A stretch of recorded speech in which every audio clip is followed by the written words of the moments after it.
Hello and welcome to our latest edition of Business Spotlight. And I'm delighted to be joined today by Philip Bain, co-founder and director of ShredBank here in Northern Ireland. Hello, Philip. How are you today? Hi there, Richard. How are you keeping? I'm doing well, thanks. Good. Good, Enjoying good, good. this good weather. So Absolutely. Not used to it. exactly. We here in Northern Ireland we always enjoy it when we get it because it's so Exactly. seldom. Exactly. But Well, look, really appreciate you joining us today. Why don't you share with us who you are, what you do, and how long you've been doing it for initially? Yeah, my name is Philip Bain. I'm a co-founder, co-owner of a company called ShredBank. We've been going since 2007, so we've been about 16 years. It's an on-site document destruction company. So we basically, in layman's terms, we just drive around the country and we shred stuff for people. And it's unique in that we do it at the client's premises. We don't Yeah. sort of take information away from the client's premises. We shred everything at the client's premises, and we were I suppose we're one of the trailblazers in that back in 2007, where there was probably a whole range of ways that people got rid of their confidential material. It was either through sticking through a little office shredder, but that could have been very time consuming, or stick it in the bin, or maybe give it to the local waste provider. But with ID fraud, Data Protection Act, GDPR, the list is endless. The idea of us coming and doing it all at your premises is just gives peace of mind, legal compliance, and that's kind of what we do. And we service about 4,000 companies across the province. We've been going since, as I say, 2007. We recently just won an award there Very good. in the Workplace Employment Awards, and yeah, all going well so far. Excellent. Sounds great. So, who is your ideal customer then? Ideal customer is really any company that generates 2 or 3 bags of confidential waste a month. Really, anybody who does that. Yeah. If you generate only maybe 20 sheets a month, we would even say you're better just getting a little off a shredder, and that's fine. But anybody who's kind of generating a reasonable amount, 2 or 3 bags, black bin bag worth, if you like, of confidential material. So, and that can be anybody. I mean, sometimes you sort of think, well, is that the legal sector or is that the insurance sector? It actually goes across. We service everybody from a one-man operation to multinational organizations and everywhere in between. We could have a butcher's doing it. We could have Yeah. a Yeah. solicitor refusing to do it. We, Yeah. you got people who are very into GDPR, and you got other guys who you would think they would definitely need this, Yeah. and they would go, no, no, no, no, my secretary does it, or Sure. we hand it to Jimmy Joe up the road, and they deal with it. So, but more and more, more and more. I mean, that's kind of that kind of reaction is less and less. Now, more and more people get the financial implications, the Yeah. reputational consequences of things not going well and information getting in the wrong hands. So we just Sure. eliminate risk. There's a lot of risk going on out there, and then Yeah. that little part of chief executives or business owners' concerns, we can address that by shredding on site, sort of destruction, very secure. It just Very deals good. with that. And because it's done on site, then they have instant peace of mind, and they know. I guess you issue like a certificate or something that Yeah, we this give them a is. certificate of destruction. They can visibly see it happen. I mean, some of our competitors might say, "Well, we'll give you a certificate of destruction a day later or whatever," but we give it straight away because we've done it straight away, and Yeah. we've Yeah. shredded there. They can visually see it if they wish. Yeah. They can watch it, and they can literally, see it in front of their very eyes, or they can just, trust that we're doing it. And but we give a certificate of destruction, and then the shredded materials then all recycled into tissue products like kitchen roll and things Very like good. that. Great. Great. So you mentioned earlier that you have about 4,000 different businesses that you serve across the province. Are you just in Northern Ireland itself, or are you further afield? Yeah, we're just in Northern Ireland. We took a decision a while back. I mean, we're all involved in different things. Both my business partner and I, Yeah. different interests, and I think we felt that we dominate this market. We Yeah. would be big in this market. We'd be the leader in this market, and that's where all our resources, energy, and time have committed to. Rather than kind of stretch ourselves and being maybe number two or number three in this market, and then maybe five or six in another market. Sure. We just took the view that let's just dominate our niche and do it all in this neck of the woods, and that's served us well. And we've just focused on building the business at a local level. Very good. Great. So, Philip, what's been your biggest learning since you've been a business owner? I think the importance of just having a very strong network. I think it's really important that you have and I don't even mean from a sales point of view. I just mean point of view of having just really good people around you, either internally in terms of your own staff, in terms of making sure that they've got competence is a given, and if experience is necessary, that's also a given. But we have taken the view really early on is recruited on character. People who have got a real sense of ownership, respect, they have loyalty, they have personality, they have heart and commitment to the organization, and they love what they do. And that's difficult to find at times, but we've put a particular effort in to make sure we get really, really good people. And as I say, competence is a given. Yes, what everybody wants. You want to make sure that they're competent at a level, but that can be trained, and experience can be got. We can sort that out, but what we can't do is change character. And an HR person might disagree with me, but I think what you've largely got, what comes into the organization, you ain't going to change them. And you've got to make sure that you're recruiting on getting really, really good people with good characters, sense of teamwork, sense of working peer to peer, working laterally, and all of that. So that's been a big lesson. And then just making sure that you've got really knowledgeable people in your own network to help you, and I suppose crucially the humility to reach out and ask for help. And I think that can often be a difficult thing for chief executives, because they think, well, I'm supposed to know it all, I'm supposed to be able to answer all of those questions. But I actually, and I wouldn't include myself in this, but I would actually see the best of leaders in my experience are people who reach out and have the humility to actually surround themselves with people who are better than them. And that requires a lot of humility, but I think it's really important. Excellent points, Philip. Excellent. So what would you say has been the biggest issue that you've had to overcome? I suppose from a personal point of view, I think it's I suppose it's the main thing. It's both the main issue is like every business person is trying to make sure that you're creating a long-term, sustainable, and profitable business model.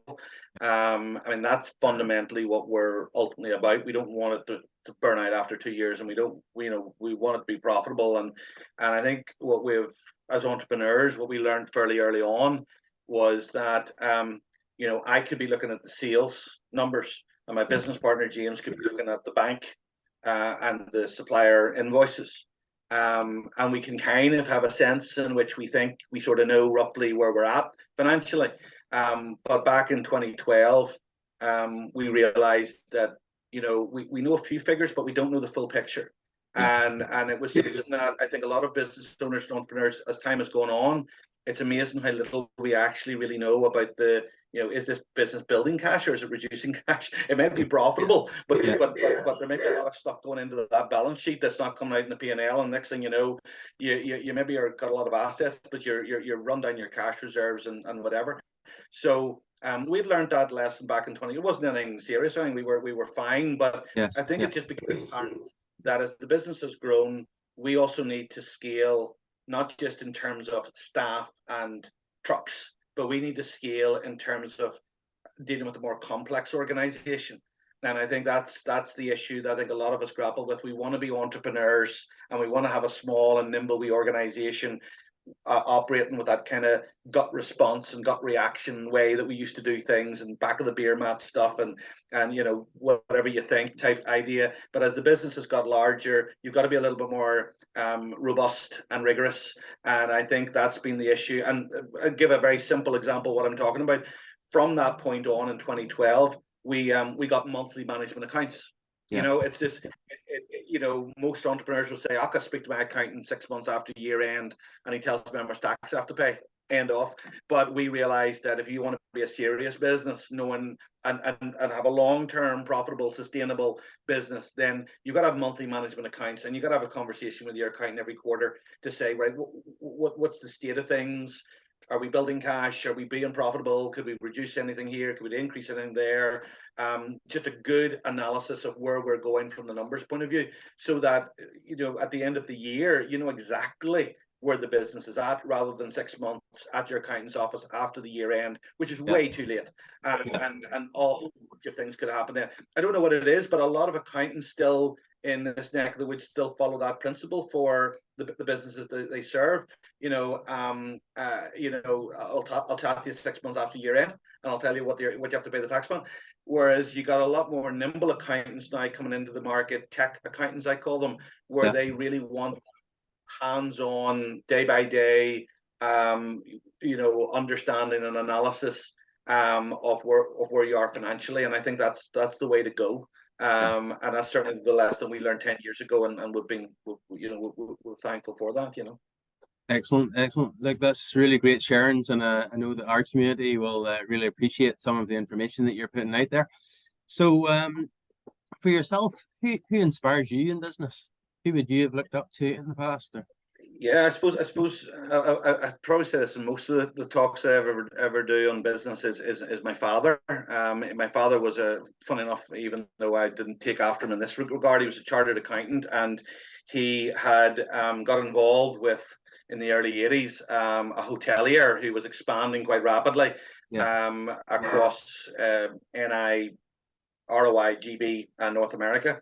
And it was a very successful growing company, and everything was going well. And then sadly, sort of early 90s, my father got diagnosed with leukemia while he was in business in America. He barely got back. He sort of checked in the Royal Victoria Hospital, and the hotel business that he was involved in at that time, there was a number of things that kind of a perfect storm that just pulled the whole thing down, which was, we're talking about interest rates today. Everybody's panicking at 6 or 7%, whereas back then it was about 6 or 7%, but overnight it doubled. Yeah, it doubled overnight. Huge amount of borrowings. At the Europa Hotel blew up as well. We were still in the middle of the troubles. We were going into recession in the 1990s, and so the whole thing collapsed. But when he came in, got into remission, when he was cured for a period of time, being the entrepreneur that he was and the deal maker he was, he made a phone call to Pizza Hut UK and said, I'm going to bring a bunch of investors and shareholders together, and I want to bring the Pizza Hut franchise to this Emerald Isle. And before he passed away, within 2 years before he passed away, he had 4 Pizza Huts up and running in this neck of the woods, and in the north, and one in the south. And before he passed away in 1993. So in 2 years, we were just, it was an exciting time of launching these Pizza Huts. And I know most people of kind of a younger generation probably wouldn't see that as particularly significant, because we're living in a world of lots of franchises and, lots of restaurants, and Northern Ireland is a very different place than it would have been 30 years ago. But back then, I remember there wasn't even a McDonald's. McDonald's didn't come to 1994.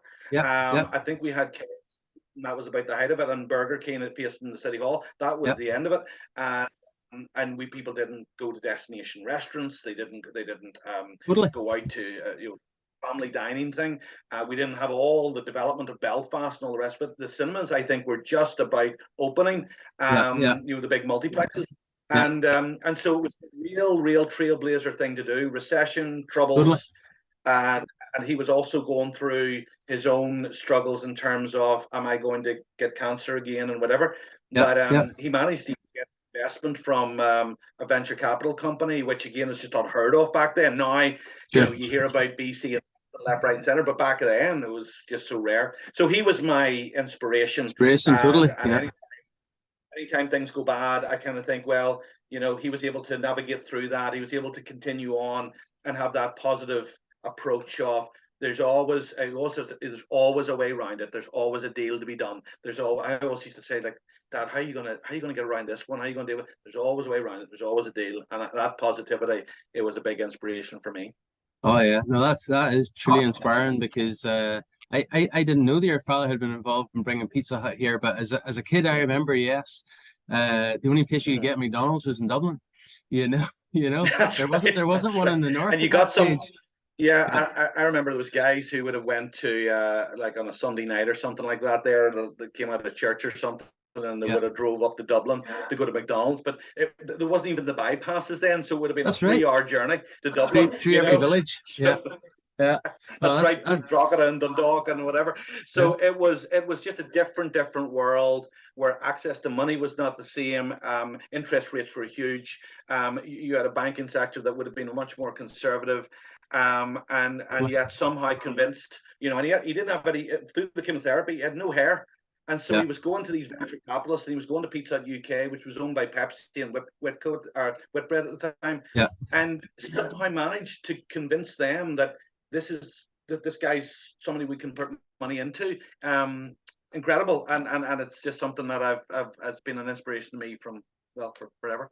Brilliant, brilliant. Look, I really appreciate you sharing that. So my next question is sort of, do you have any favorite books, quotes, or sayings? But prior to you answering that, I realize you're an author of 2 books now. Is that correct? Well, yeah, at 3,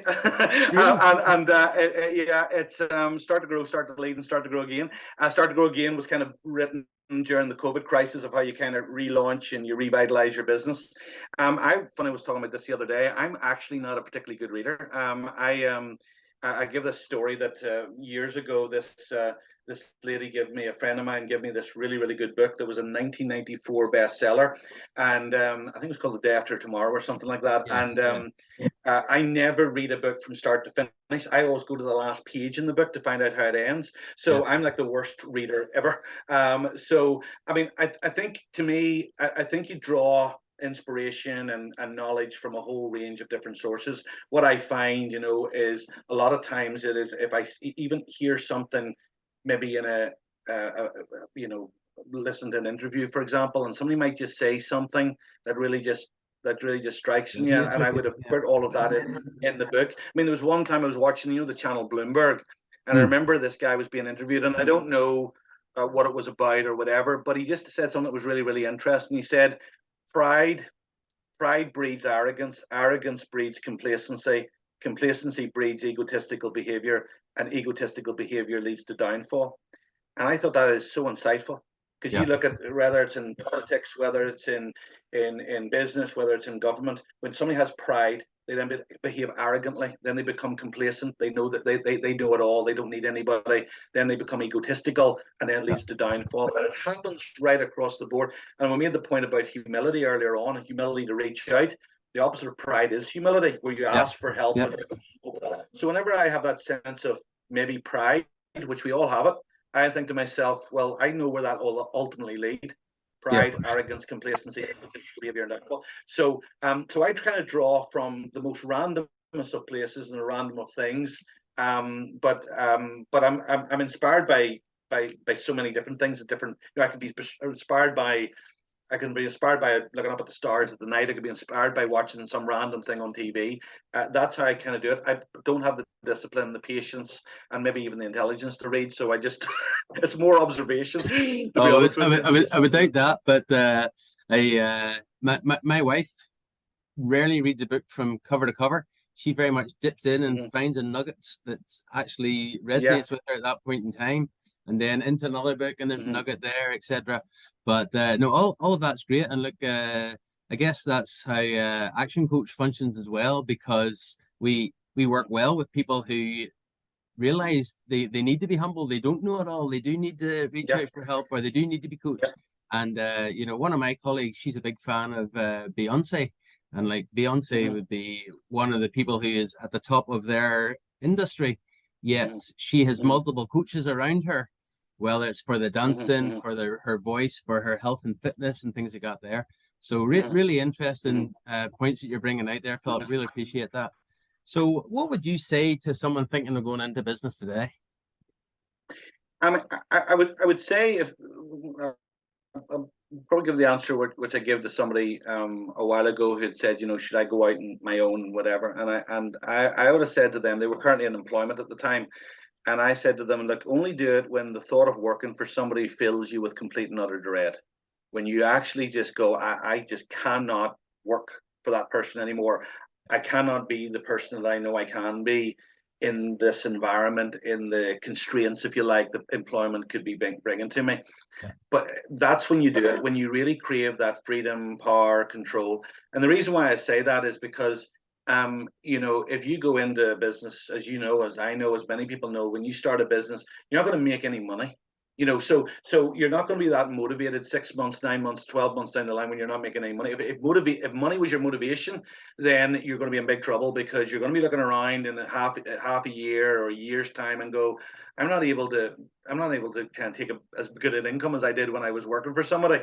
I mean, that'll eventually come. But in those early stages, even if you're profitable, you're going to be wanting to pour that money back in to grow the business. So if money is your motivator, you'll get it. If you get to that point where you think, I can no longer work for that person anymore, then that's when you do it. Because when you're sitting there 6 months, 9 months time, and you don't have the money, but yet you've got all of the hopes and dreams, you're going to keep on going, because you're going to go, well, I'm working for myself. I'm not working for him and her anymore. I was done with that. I've got my power. I've got my freedom. I've got the control that I craved. And I'm going to make this work, because that's what motivated you to get in. That's what's going to motivate you to keep going. But if it was money to start with, then it'll never keep you motivated, and you'll end up you'll just burn out. You'll just go, you know what, I'm just going to go back and do a job. You know what I mean. And so that's the motivator has to be something bigger and greater and deeper than just money, or just, hey, there's an opportunity to open up a little coffee shop down the road there. I think my mom could work for me, or whatever. Take emotion out of it in that sense. Don't do it because it's a nice thing to do. Do it because there's a problem in the market that you have a solution for. And if you can see that there's lots of people suffering that problem, and you have a solution for that problem, and you can provide it at a price less than the cost of enduring that problem. So if somebody's enduring a problem, it's costing them £1,000, and you can come at them in kind or in real terms, do it for £800, and it solves their problem, well, then you're going to be in business. But if you do something because it's a cool wee widget, and I think people would love this wee widget, or it's a lovely little cake, and my mom loves it, my sister loves it, and my friend said it was a really nice cake, so I'm going to go and start selling cakes. I wouldn't bother about that. I would come at it quite cold and calculated. I want control and freedom, so I'm going to set up my own business, and I've got a solution to a problem that exists in the market, and a lot of people suffer that problem. Then you're in business. Anything else, it'll not work. Good points, Philip. So what's exciting in 2023 for you within your business?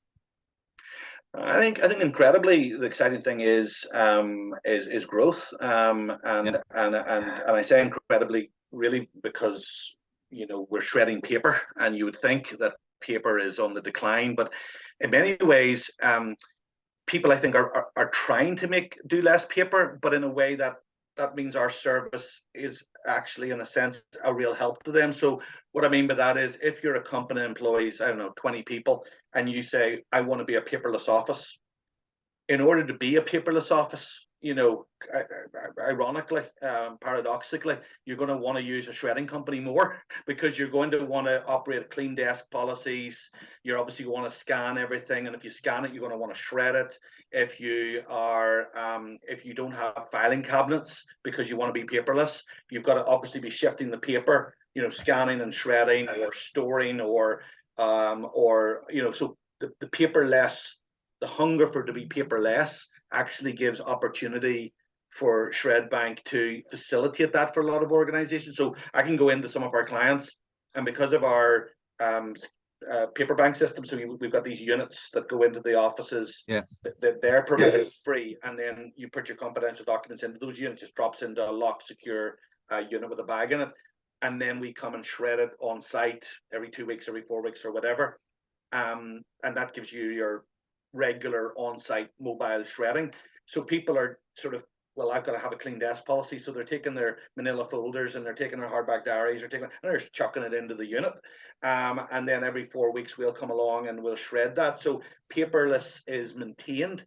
But if you're a company that goes, I just don't really like paper, I don't want to be generating that much, but you don't put our system in, paper will, one way or another, just accumulate in the offices. You'll have yellow pages, you'll have hardback diaries, you'll have ledgers, you'll have junk mail, you'll have this, that, and the other stuff that, in a sense, you can't put through a little office shredder, but you don't want to dispose of it in an unsecure way, and that's why it sits around. Whereas our service allows you to, it's like these locked units with like a post box slid in it, so you can actually put like chunky documents through it, and it means that people can go, oh, I can take this old yellow pages, or a hardback diary, or a lever arch file, and I can just throw it into this locked unit. and it means my desk, my files are clear, and this is all going to be shredded securely. So it deals not just with the highly confidential stuff, but that medium confidential stuff that just surrounds our lives, and we can't do anything about it. So in a weird way, we're facilitating the paper less office, less paper. To do that, you've got to use our service. So. And I guess as well, then, as well as the confidentiality and ID security and things like that there, you're also bringing people that sense of they're doing something for the environment as well, because your shredding is then going into lots of recycled products. Yeah. I mean, it's there's a number of boxes that are getting ticked here. There's the kind of standardize how you deal with confidential waste. And everybody wants a process and a policy that is consistent across the board. Like, people don't want stuff, people don't want internal memos being thrown into a bin, and then some people stick it into the shredder, and some people leaving it with the council or whatever.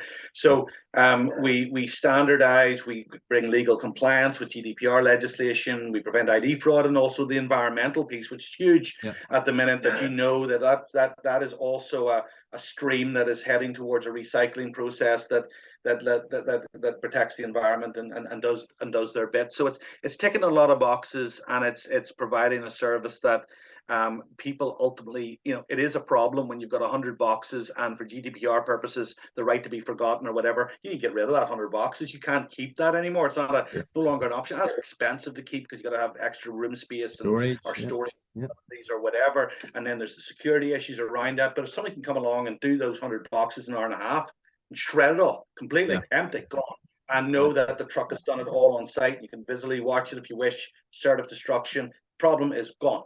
And people just see the value in that. It's just it's very clear and very tangible, Great. No, excellent. And long may it continue, and continue to grow for you. Yeah. Finally, last question. If we could rewind our lives and go back to 18-year-old Philip, what is the best piece of advice you would give him?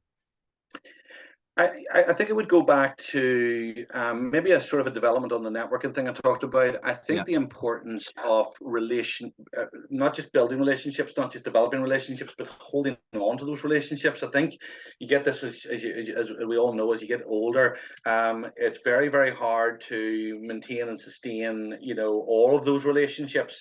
But I just think it's almost a discipline that sometimes I've done very well on, sometimes I haven't. And then, that awkward thing where I haven't called that person 3 or 4 years, and funny, I remember 5 years ago, a guy who we would have done a lot of business with, and I would have known him over many, many years, way back even to childhood. And he was very, very instrumental in helping us launch the ShredBank brand and all the rest of it. And we kind of lost touch. And he was doing an interview very similar to this, and he was prompted to think the very same thing.